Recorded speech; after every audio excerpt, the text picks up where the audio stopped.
Olá, pessoal. Sejam muito bem-vindos ao nosso podcast, onde resumimos e discutimos as lições da Escola Bíblica Dominical da Editora Betel. Aqui você encontra ensinamentos transformadores, reflexões profundas e aquela palavra de edificação que vai fortalecer a sua caminhada cristã. Aproveite esse momento com a gente e não se esqueça. Se inscreva no canal, deixe seu like, compartilhe com seus amigos e, claro, deixe seu comentário contando o que achou da lição de hoje. Sua participação é muito importante para nós. Então, pega sua Bíblia, prepara o coração e vem com a gente porque o estudo já vai começar. E aí, pessoal? Preparados para mais um mergulho profundo com a gente? Hoje a gente vai desvendar um dos movimentos religiosos mais vibrantes do Brasil, o pentecostalismo. Mas vamos começar do começo, né? A gente quer entender direitinho como tudo começou, quais são as bases, os pilares do pentecostalismo clássico. E depois a gente navega pelas diferenças com o neopentecostalismo, essa vertente mais recente que também tem conquistado bastante espaço, né? Exatamente. E já que a gente está falando de origens, como o pentecostalismo clássico se conecta com a narrativa bíblica do Pentecostes, lá em Atos dos Apóstolos. Ah, sim. A descida do Espírito Santo sobre os discípulos. Um momento crucial, né? Que marcou o início da igreja primitiva. E é interessante como essa narrativa serve de inspiração para o pentecostalismo. Inclusive, logo no comecinho de Atos, a gente já encontra os 3 pilares que sustentam o movimento. A dedicação à doutrina dos apóstolos, a comunhão entre os irmãos e a oração constante. Exatamente. E por falar em doutrina, tem um texto aqui do pastor Lorval Dias Neto que me chamou a atenção. Ele fala como a palavra doutrina era fundamental para os apóstolos, né? Verdade. Eles se preocupavam muito em transmitir os ensinamentos de Jesus da forma mais pura possível, sem distorções. E essa preocupação tinha um motivo: evitar os falsos ensinamentos. Eles queriam garantir que a mensagem do evangelho fosse preservada. E junto com a ênfase na doutrina, vinha a importância da comunhão. Não era só um encontro no domingo, sabe? Era uma vivência diária, um cuidado mútuo, um compartilhar a vida. E essa união, essa força da comunidade, é algo que também aparece com destaque no livro do Reinaldo Renovato, né? Ele descreve a comunidade como um alicerce, um porto seguro em tempos difíceis. Totalmente. E essa união ia além das diferenças sociais, culturais, étnicas. Era um sinal da transformação que o Espírito Santo operava nos corações, como descreve o Craig Skinner. É como se o Espírito Santo criasse laços invisíveis, unindo pessoas de diferentes origens em um só propósito. E essa força da comunidade se manifestava também na oração. Me impressiona como a igreja primitiva era dedicada à oração. É verdade. Eles buscavam a Deus em todas as situações, pediam orientação, força, sabedoria. E essa prática era inspirada no exemplo de Jesus e dos apóstolos, né? Com certeza. Olha só, em todos esses momentos a oração é o ponto de partida para as decisões. Eles reconheciam que dependiam da força de Deus para cumprir a missão. E essa dependência se manifestava através da oração. E essa busca constante pela presença de Deus através da oração também é uma marca registrada do pentecostalismo clássico, você não acha? Sem dúvida. E essa busca se reflete nos 3 pilares que a gente já mencionou. Mas, além disso, o que mais caracteriza o pentecostalismo clássico? Eles têm 3 marcas registradas, digamos assim, que os distinguem. A primeira é o evangelismo fervoroso. Certo. É o fervor evangelístico. É como se fosse um fogo que arde no coração. Uma necessidade de levar a mensagem do evangelho a todos os cantos. E essa paixão pela evangelização lembra muito a atitude dos apóstolos, né? Eles não se cansavam de anunciar as boas novas. É verdade. Eles enfrentavam perseguições, dificuldades, mas nada os impedia de espalhar a mensagem de salvação. E aqui no Brasil, a gente tem um exemplo incrível desse fervor evangelístico. Os missionários Daniel Berg e Gunnar Wingren. Que trouxeram o pentecostalismo para cá no comecinho do século XX. Eles cruzavam o país pregando em cada canto, em cada vilarejo. E a dedicação deles deu frutos, né? O Reinaldo Renovato destaca o crescimento rápido das Assembleias de Deus no Brasil, impulsionado por essa paixão em compartilhar o Evangelho. Impressionante como a mensagem deles tocou o coração de tantos brasileiros. E além do fervor evangelístico, o pentecostalismo clássico também se destaca pela busca pelo Espírito Santo. É verdade. Eles acreditam no batismo no Espírito Santo como uma experiência transformadora que capacita os crentes a viverem uma vida mais próxima de Deus. E essa busca se manifesta de diversas formas, como falar em línguas, a profecia, a cura divina. É a ação do Espírito Santo que move a igreja. E o Eduardo Alves, em um dos seus estudos, descreve o batismo do Espírito Santo como um sacramentalismo sobrenatural. O que você acha dessa definição? Eu acho interessante. O Alves usa esse termo para explicar como o batismo no Espírito Santo reveste os crentes de coragem e poder para anunciar o Evangelho.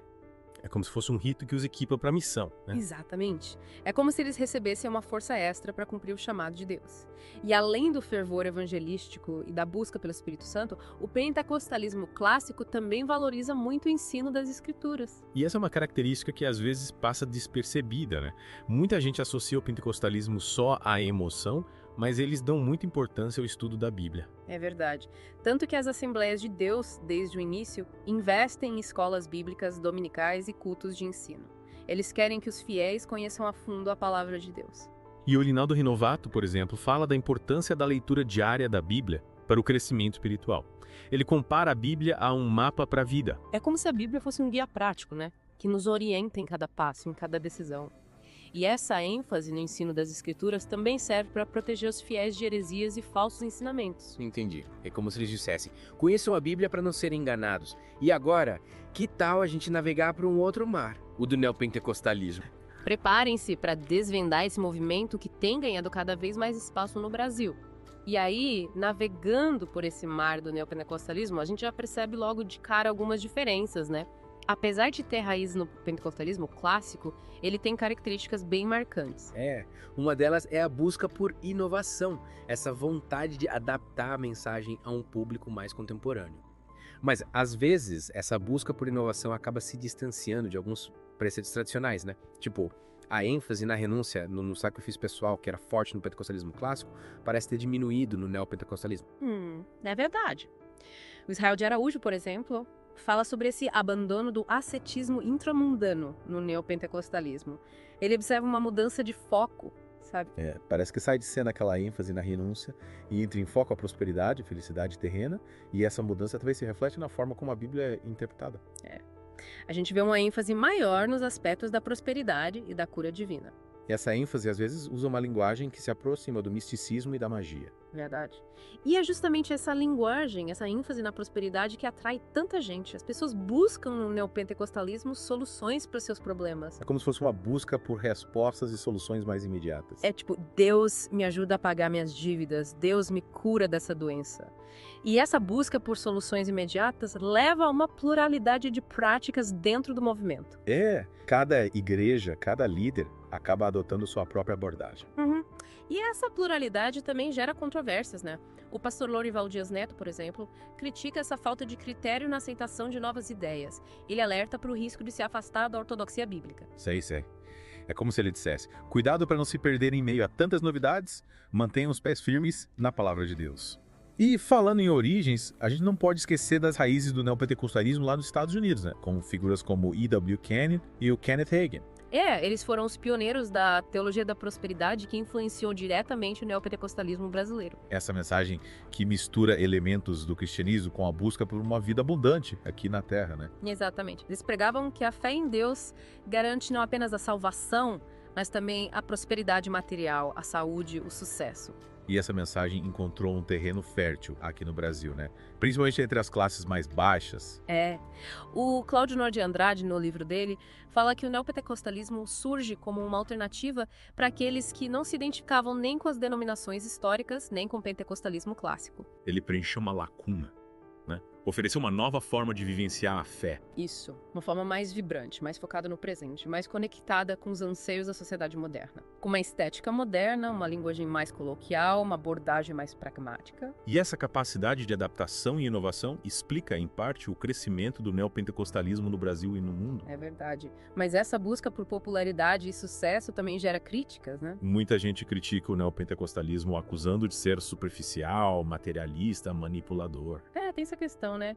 Realmente é um movimento que causa polêmica, né? Divide opiniões, desperta reações apaixonadas, tanto a favor quanto contra. É verdade. E para entender melhor esse movimento, a gente precisa olhar também para os desafios que ele enfrenta. Que nem a gente estava falando antes, essa busca pela prosperidade material, né? Como conciliar isso com a mensagem de renúncia, de desapego, que está lá nos evangelhos. É um desafio e tanto, né?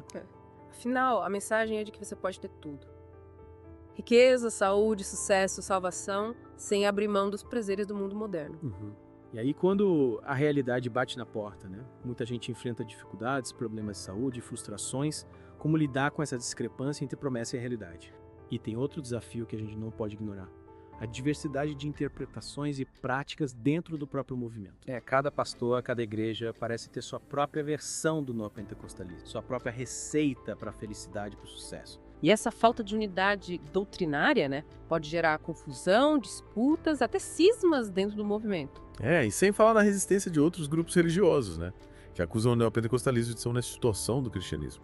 E chegamos ao fim de mais um mergulho profundo. Desvendamos os pilares do pentecostalismo clássico, exploramos a onda inovadora do neopentecostalismo e mergulhamos nas nuances, nos desafios desse movimento que continua a fascinar e impactar o Brasil e o mundo. Mas a conversa não termina aqui. A grande questão que fica é: como o pentecostalismo continuará a evoluir e se moldar aos desafios do futuro? Essa pergunta fica para você que nos acompanhou nessa jornada. Reflita sobre tudo que a gente discutiu e continue explorando esse universo tão rico e cheio de nuances. Até a próxima! Chegamos ao final de mais um episódio. Espero que esse resumo tenha abençoado sua vida e te ajudado a compreender ainda mais a palavra de Deus. Antes de ir, quero reforçar o convite. Inscreva-se no canal, deixe seu like, compartilhe este conteúdo com quem você ama e não se esqueça de deixar um comentário contando o que você achou ou trazendo suas dúvidas e reflexões. Sua interação é fundamental para que essa mensagem alcance mais pessoas. Que Deus te abençoe grandemente e nos encontramos no próximo episódio. Até lá!